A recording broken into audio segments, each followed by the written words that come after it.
Parliament അതിക്രമത്തിൽ ഗൂഢാലോചനയുടെ ചുരുളഴിക്കാൻ അന്വേഷണ സംഘം. പ്രതികൾ ശ്രമിച്ചത് അരാജകത്വം സൃഷ്ടിക്കാനാണെന്ന വിവരവും ഡൽഹി പോലീസ് നൽകുന്നുണ്ട്. തെളിവെടുപ്പിനായി പാർലമെന്റ് അധികൃതരെ പോലീസ് സമീപിക്കും. അന്വേഷണത്തിന്റെ ഭാഗമായി ഇന്നോ നാളെയോ പാർലമെന്റ് അതിക്രമം പുനഃസൃഷ്ടിക്കും. വിവരങ്ങളുമായി ഗൗതം അനന്തനാരായണൻ ചേരുന്നുണ്ട്. ഗൗതം, എന്തായാലും ഈ വിഷയത്തിൽ മാസങ്ങൾ നീണ്ട ആലോചനയുണ്ട്, കൂടിയാലോചനകളുണ്ട്, ആസൂത്രണമുണ്ട് എന്ന് ഡൽഹി പോലീസ് റിമാൻഡ് റിപ്പോർട്ടിൽ വ്യക്തമാക്കിയിട്ടുണ്ട്. പല ഊഹാപോഹങ്ങൾ ഉയരുന്നുമുണ്ട് ഈ ആക്രമണത്തെക്കുറിച്ച്. കാരണം ഇവരിത് എക്സിക്യൂട്ട് ചെയ്ത രീതിയിൽ പല വ്യത്യസ്തതകളുമുണ്ട് എന്നുള്ളത് കൊണ്ട് തന്നെ ആരാണ് ഇതിന് പുറകിലുള്ളത്, അല്ലെങ്കിൽ അങ്ങനെ ഫണ്ടിങ് വന്നിട്ടുണ്ടോ ദേശവിരുദ്ധ ശക്തികളിൽ നിന്ന് എന്നൊക്കെയുള്ള അന്വേഷണം ഇനി നടക്കേണ്ടതുണ്ട്. ഇതുമായി ബന്ധപ്പെട്ട് നമുക്ക് ലഭിക്കുന്ന സൂചനകൾ എന്തൊക്കെയാണ്? ഒപ്പം തന്നെ ഇത് പുനഃസൃഷ്ടിക്കാൻ വേണ്ടിയും ഒരുങ്ങുകയാണല്ലോ ഇന്നോ നാളെ ഈ പുകയാക്രമണം. എന്താണ് ഇതുമായി ബന്ധപ്പെട്ട് നമുക്ക് ലഭിക്കുന്ന ഏറ്റവും പുതിയ വിവരങ്ങൾ?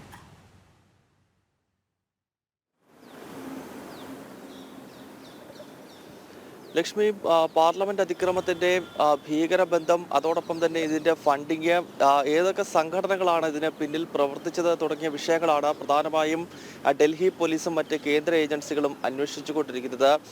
ഇതിൽ അറസ്റ്റിലായ ലളിത് ജ കഴിഞ്ഞ ദിവസം ഇയാളെ പിടികൂടുന്ന സമയത്ത് ഇയാൾ മറ്റ് പ്രതികളുടെയും മൊബൈൽ ഫോണുകൾ പൂർണ്ണമായി തന്നെ നശിപ്പിച്ചിരുന്നു. ഇയാളുടെ മൊബൈൽ ഫോണും നശിപ്പിച്ചു എന്ന വാർത്ത നമ്മൾ നേരത്തെ തന്നെ റിപ്പോർട്ട് ചെയ്തതാണ്.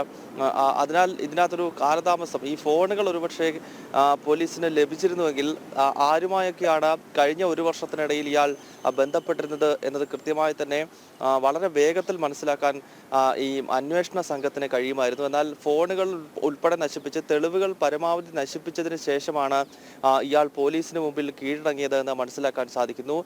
എന്തായാലും ഇവരുടെ ഭീകരബന്ധവും അതോടൊപ്പം തന്നെ ഫണ്ടിങ് സംബന്ധിച്ചുള്ള സോഴ്സും എന്താണ് എന്നതാണ് ഇപ്പോൾ പ്രധാനമായും ഡൽഹി പോലീസ് അന്വേഷിക്കുന്നത്. ഡൽഹി പോലീസിന്റെ തന്നെ സ്പെഷ്യൽ ഇൻവെസ്റ്റിഗേഷൻ ടീം 3 ടീമായി തിരിഞ്ഞുള്ള അന്വേഷണമാണ് ഇപ്പോൾ നടത്തിക്കൊണ്ടിരിക്കുന്നത്. ഇനിയും കൂടുതൽ പേർ ഈ പാർലമെന്റ് അതിക്രമവുമായി ബന്ധപ്പെട്ട് അറസ്റ്റിലാകും എന്ന സൂചനയും ഡൽഹി പോലീസ് നൽകുന്നുണ്ട്. ഈ കൃത്യത്തിൽ നേരിട്ട് ഇടപെട്ടവർ മാത്രമല്ല, ഇത് കൂടാതെ ഗൂഢാലോചനയും ഒപ്പം ഇവർക്ക് വേണ്ട സഹായങ്ങളും ധനവും ഒക്കെ നൽകിയ വേറെ ശക്തികൾ ഇതിന് പിന്നിലുണ്ട് എന്ന് മനസ്സിലാക്കാൻ സാധിക്കുന്നു. അതിനാൽ കൂടുതൽ ആളുകളും വരും ദിവസങ്ങളിൽ ഈ പാർലമെന്റ് അതിക്രമവുമായി ബന്ധപ്പെട്ട് അറസ്റ്റിലാകുമെന്ന് തന്നെയാണ് മനസ്സിലാക്കാൻ സാധിക്കുന്നത്. ഒപ്പം ഇന്നോ നാളെയോ ഒരുപക്ഷെ കഴിഞ്ഞ ദിവസം നടന്ന ഈ അതിക്രമം പുനഃസൃഷ്ടിച്ചുകൊണ്ട് എങ്ങനെയാണ് ഈ പ്രതികൾ ഇത്രയും വലിയ സുരക്ഷാ സംവിധാനങ്ങളെ മറികടന്നുകൊണ്ട് ഈ സ്പ്രേയുമായി അകത്തേക്ക് പ്രവേശിച്ചത് എന്നത് സംബന്ധിച്ചുള്ള ഒരു അന്വേഷണം ഇനിയും ഈ സൃഷ്ടിച്ചുകൊണ്ട് നടത്തേണ്ടതുണ്ട്.